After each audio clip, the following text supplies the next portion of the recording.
Like, it's not crossover month anymore, but I couldn't leave Star Fox out.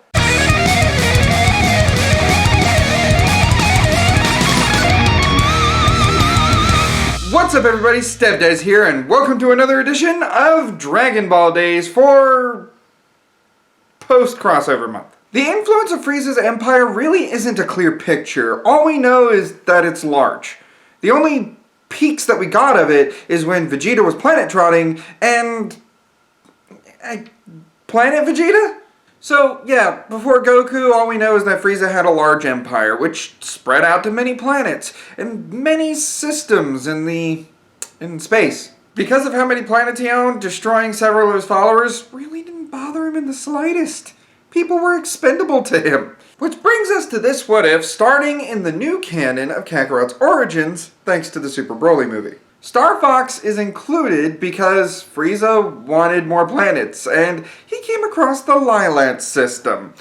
Naturally, Frieza got his way. Star Fox was recruited into the Frieza forces, and honestly, they made pretty good killing, but then brings up an issue. Star Fox wasn't Star Fox anymore. In the last part, Frieza got the Star Fox team and used them to try to kill Saiyans trying to escape the planet. Fox couldn't bring himself to let one ship go. And after a stern talking to, that's when the Star Fox crew started executing anybody trying to leave the planet. Suffice it to say, Frieza's plan worked a lot better than it did in canon. However, after an argument, Fox and Falco went to Earth to try to track down the Saiyan child that, unfortunately, Fox had left, meaning they abandoned the Frieza forces, only to save Grandpa Gohan from a stomping giant baby monkey. Elaborating on life with Grandpa Gohan is how we're going to start this part of What If Star Fox Was in the Dragon Ball canon. We're not gonna really do a whole lot as far as Falco is concerned because, well, he didn't really like the wildlife. Nope. So beginning Dragon Ball Classic would probably be best to have someone that enjoys the nature. Fox.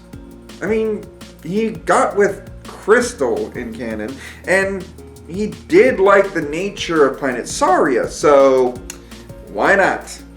Fox doesn't mind living with Grandpa Gohan and Goku. After all, the Saiyan child is his responsibility. And the two hit it off pretty well, Fox becoming almost like an older brother to Goku, but then comes an issue that actually changes Goku for the better in a way.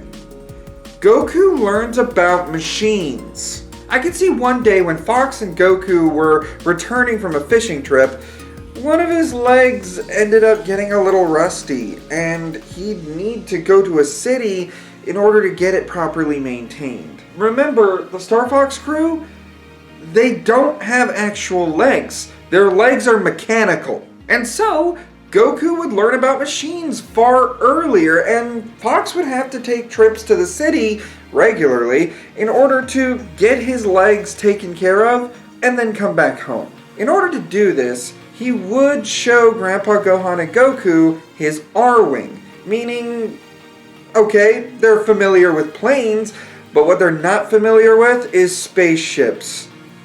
That's what Fox is going to keep it as.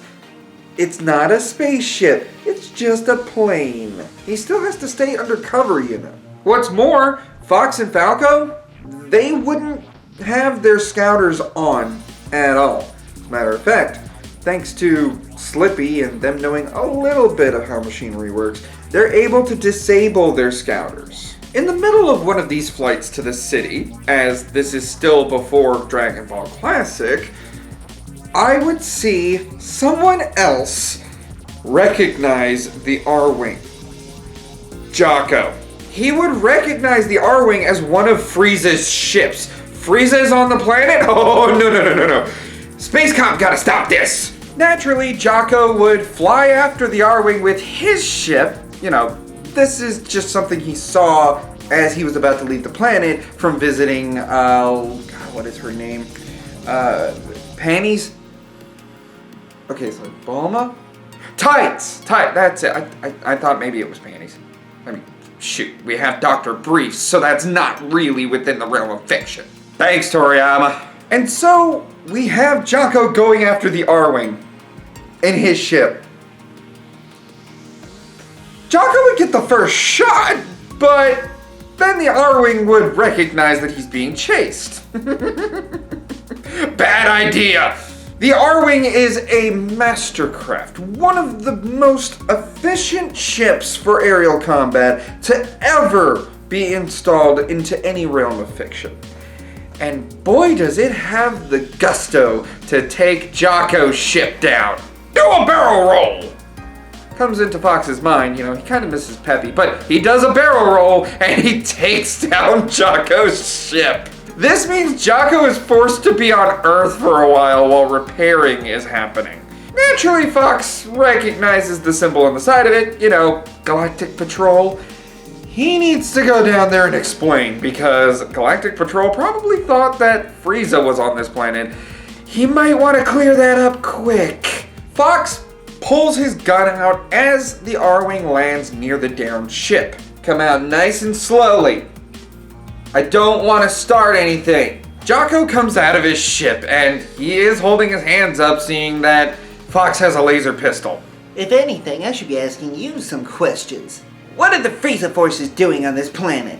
You need to listen to me, not the other way around. Fox explains to Jocko about what happened on planet Vegeta, because he was there. Jocko definitely writes this information down, because his report is going to be lovely. The Galactic Patrol learning about what happened to the Saiyan race just puts Frieza on a higher list, meaning down the line, Frieza has to deal with them more often. It's just a small butterfly effect, but it may play a part later on in this series. Fox then explains that the Saiyan child is actually here, one of the final survivors of his race, so he's not doing anything wrong, and he's a good kid.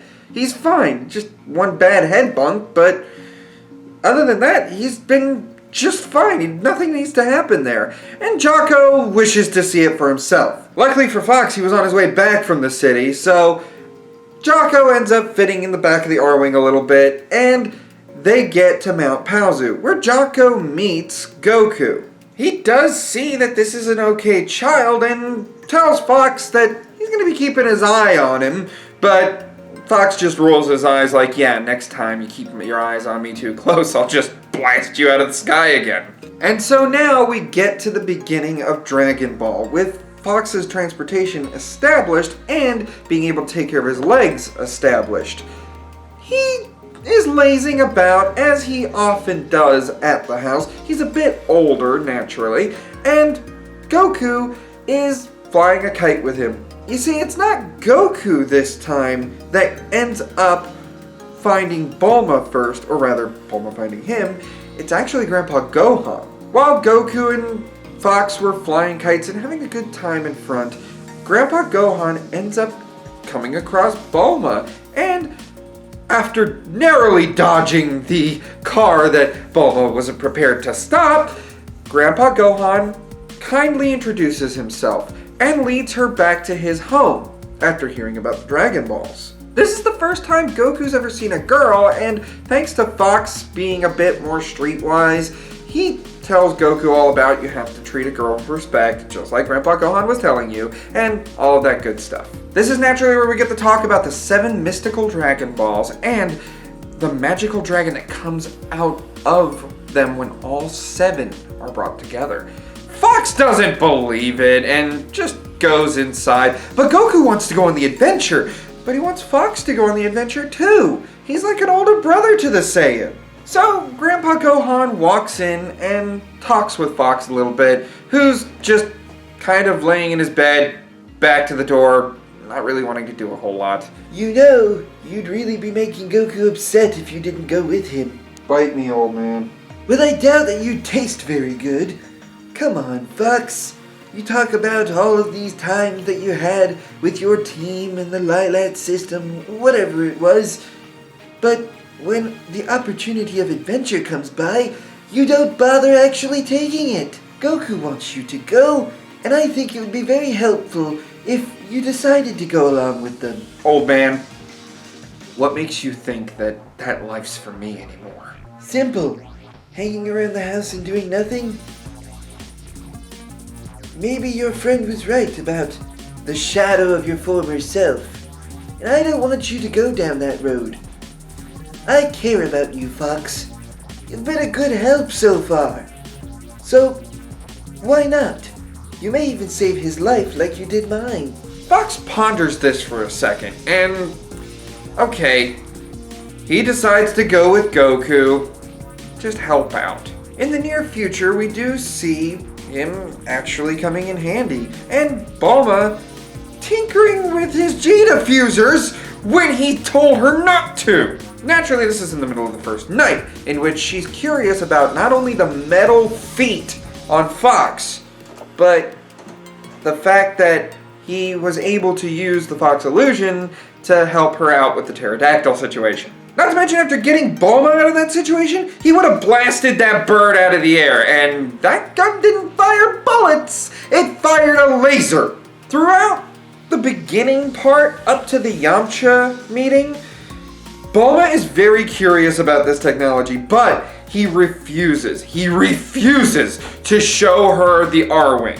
Goku is about to mention how fast his plane can go, but he ends up saying, yeah, it's just a plane. It's just a plane. He doesn't want any sort of inkling of Frieza tech on this planet, because then he has to meet Jocko again, and that's inconvenient. And so, the Oolong conflict actually helps because Fox is there to interrupt before Oolong discovers that Goku is a girl.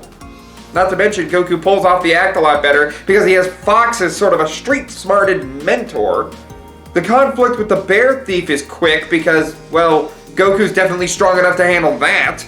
Bulma's outvoted as far as helping the turtle, meaning Fox is also seen as someone with maybe a little potential. You know, he's been training with Goku, and Goku was trained by Gohan. There is a connection there. And so we're going to end this timeline here with someone that has the Wolfang Fist going up against someone who's fought a wolf in the past. So what do you all think? Do you think Yamcha is going to prove a challenge for Fox and Goku alike? What about how Puar goes up against Oolong? Is Oolong even still part of this? I would think yes, but why don't you tell me in the comments how you think the next part's gonna go? AKA, leave a comment below. Yeah! First one of 2021, woo!